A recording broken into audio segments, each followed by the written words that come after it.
মনসামঙ্গলের চাঁদ সওদাগর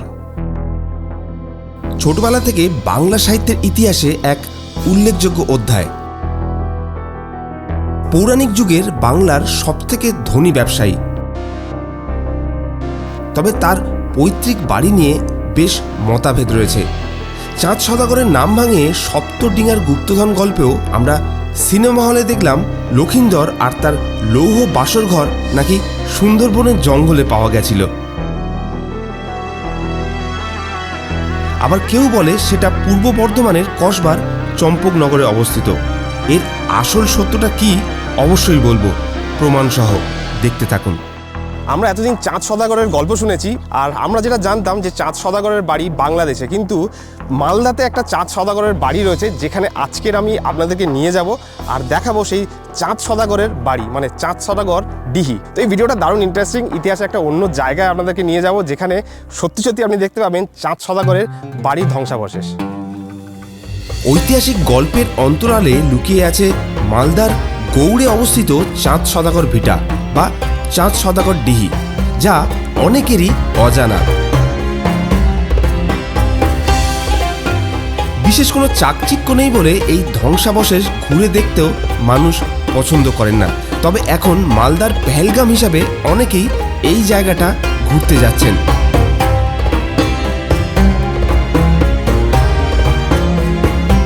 আর সেই মতো এখন এই জায়গাটা পেহেলগাম নামেও বেশ ভাইরাল করা হচ্ছে। তবে যদি সত্যি চাঁদ সওদাগরের ইতিহাস জানতে চান, তাহলে অবশ্যই আসতে হবে মালদার এই চাঁদ সওদাগর ডিহিতে। বাংলার ইতিহাসটা সত্যি অসাধারণ আর সত্যি বেশ দারুণ রোমাঞ্চকর। আজকের কোনোদিন ভাবিনি যে এরকম চাঁদ সওদাগরের বাড়িতে আলটিমেটলি আসতে পারবো। যদিও বাড়ি খুব একটা আপনি দেখতে পাবেন না, কিন্তু এখানে রয়েছে প্রচুর ধ্বংসাবশেষ। আর এই যে পিলার্সগুলো দেখছেন, এগুলোই কিন্তু সেই চাঁদ সওদাগরের বাড়ির নিদর্শন, যেগুলো এখনও পর্যন্ত অক্ষত রয়েছে, শুধু পিলার্সগুলো।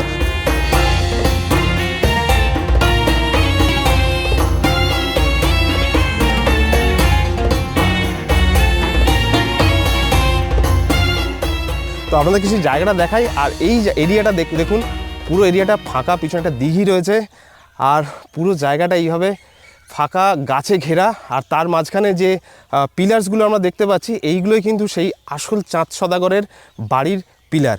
তো ভাবতেই বেশ অবাক লাগছে, অদ্ভুত লাগছে যে ফাইনালি মালদাতে এত বছর যাতায়াত করেছি বা এতদিন ছিলাম, কিন্তু এই রকম একটা হিস্টোরিক্যাল যে এভিডেন্স, এর আগে কিন্তু আমি সত্যি খুঁজে পাইনি বা ভাবতেও পারিনি এরকম একটা জায়গা পাবো। তো আপনাদেরকে এই জায়গাটা একটু ঘুরে দেখাবো। আর বেশ বড় জায়গা, কিন্তু এটা কোনো ছোট্ট একটা বাড়ির মতো নয়, এই জায়গাটা প্রচুর বড় জায়গা।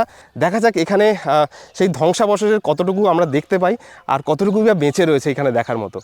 তো আমরা যে পিলার্সগুলো দেখছি, এগুলো কিন্তু আজকালের বানানো পিলার নয়, এগুলো বহু বছর আগেকার পিলার, যেটার উপরে কিন্তু চাঁদ সওদাগরের বাড়ি নির্মাণ হয়েছিল। আর পিলারগুলোর আকৃতি দেখুন, ডিজাইনগুলো বেশ অদ্ভুত, আর সচরাচর এই ডিজাইন কিন্তু অন্য কোথাও দেখতে পাবেন না। তো দেখুন, আর পাথরগুলো একদম মসৃণ পাথর। এখানে এরকম অনেক রকমের ডিজাইনের পিলার্স যেগুলো পড়ে রয়েছে, হয়তো মাটির নিচে বাকি অংশটা আমরা দেখতে পাবো।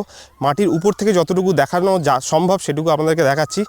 আর আমরা সোজা ওই আম বাগানের মধ্যে দিয়ে এসেছি, আর পাশে রয়েছে বিশাল বড় একটা ঝিল। বেশ সুন্দরভাবে সাজানো গোছানো, পরিষ্কার পরিচ্ছন্ন জায়গাটা। শুনতে পাবেন এখানে দারুণ দারুণ পাখির আওয়াজ। তো চলুন আরেকটু আগে যাই, আর আপনাদেরকে সেই পিলারগুলোর যে ডিজাইন সেগুলো আপনাদের কাছ থেকে দেখাই।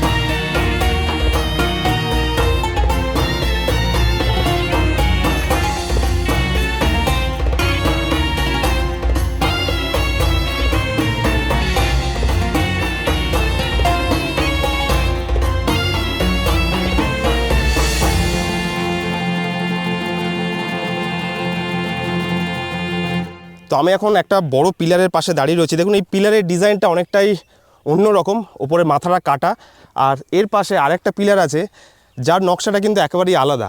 আর এই যে পিলারের যে কনস্ট্রাকশন, সেই কনস্ট্রাকশন কিন্তু সচরাচর অন্য কোথাও আমরা দেখতে পাইনি। মানে হিস্টোরিক্যাল যে এভিডেন্সগুলো রয়েছে সেগুলো বেশ দারুণ ইউনিক। আর এখানে ডিজাইনগুলো কিন্তু দেখুন অনেক পুরনো। এই পিলার্সগুলো এখানে মানে অযত্নে রাখা রয়েছে বলতে পারেন। এখানে কোনো সংরক্ষণ করা হয়নি সেইভাবে সরকারের থেকে। জায়গাটা শুধু এই বড় বড় পিলার দিয়েই ঘেরা।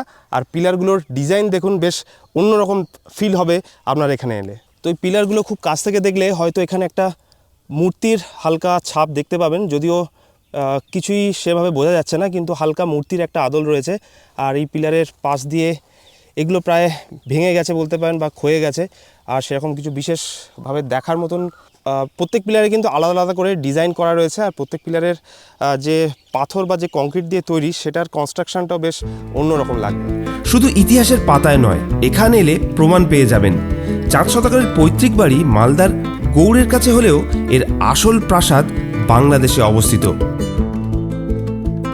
আর সেই লৌহ বাসর যেখানে চাঁদ সদাগরের ছেলে লক্ষিন্দর আর বেহুলা রাত কাটিয়েছিল, সেটাও বাংলাদেশের গোকুল মেধা অঞ্চলের বাগুড়াতে। না, অবশ্যই সেটা সুন্দরবনের জঙ্গলে নয়।